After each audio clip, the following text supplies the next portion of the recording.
I'd like to thank you all for coming today to our home for this remembrance, this celebration of our friend Vernor Vinge. Vernor, dear fellow, really a visionary who had keen insights into this era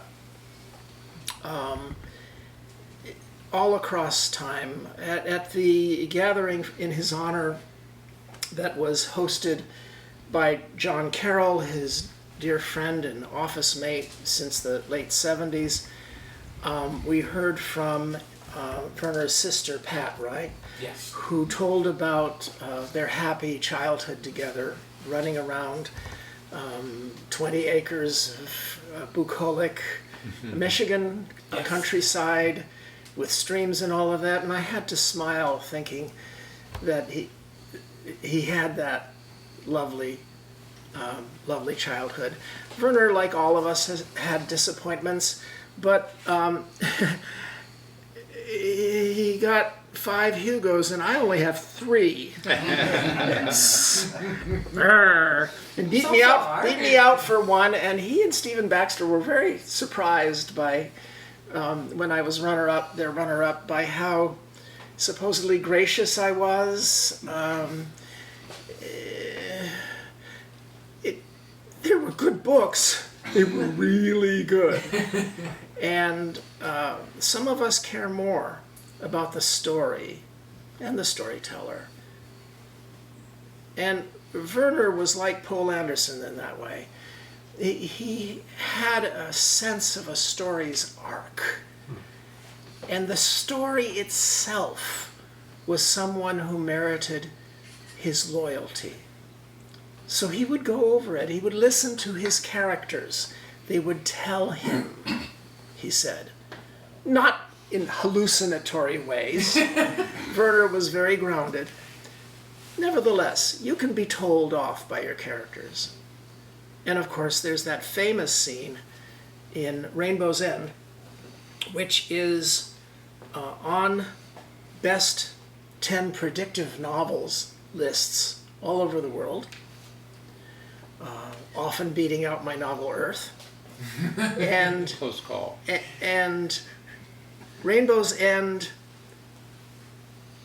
Vernor told me, was like Earth, tootled by John Brenner's great novel Stand on Zanzibar, which, based upon Dos Passos' novel USA, showed us how to show a panoramic view of a future with glimpses of news reports and multiple characters. And Liu Cixin, in this home, told me that he was likewise inspired in The Three-Body Problem by that chain of authors. I'm talking about Vernor the author, of course, and we'll invite John Carroll up here to speak to Vernor the scholar and the pedagogue, the beloved teacher. But I want to say that Vernor spread out the personalities of the killer bees. Now, classically, the killer bees were Bear, Benford, and Brin, and it's pretty lonely now in killer bee land. But we always included Stephen Baxter and Octavia Butler.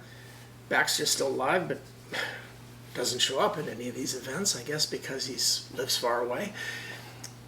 We always mentioned to Vernor that most human languages don't distinguish between B and V.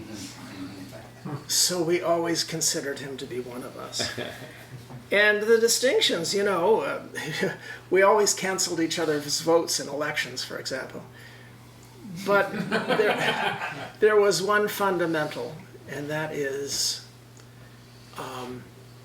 the future. The future is part of a continuity from the past, and we must find ways to keep it moving forward away from the darkness and ignorance. that made life hell for so many of our ancestors. I like to think Vernor would have been burned at the stake in almost any culture. I joked with him about that. Along with most of your friends. Most of my friends, most of the people in this room would be burned at the stake. Let me emphasize that that's a good reason to be loyal to this civilization and its potentialities. Let me emphasize that somebody who is as forward and extroverted as I am, and that Vernor was not, would be burned before you, Vernor. And I still have my chance. It could happen. It could happen in 2024. You cheated the enemies of this civilization, Vernor, by leaving us too soon. I was kind of hoping that we'd share a gibbet. In any event, let's open things up for anybody else who has anything to say about this incredible human being who gave us so much wonderful art while giving of himself as a scholar and a teacher and a friend. John Carroll, why don't you come on up here? I have to follow David Brin. Ben, why don't you just turn it and we'll aim it at John. You don't have to say very much. I mean, you already did your piece at the CASA event. Sure. Well, I can talk a little bit about our campus life. Vernor started in the mathematics department teaching math in 1972. I joined the department in 1979 as like the computer science was housed within math, and I was like the first one who actually had a degree that was in computer science. But Vernor had by then switched to just doing the computer courses at that point. And we were office adjacent for 20 years until he quit to just pursue writing. And I think part of the reason why but by the way, he was definitely loved by students. He's very good at teaching and very, very meticulous about grading, and always got good reviews and things like that.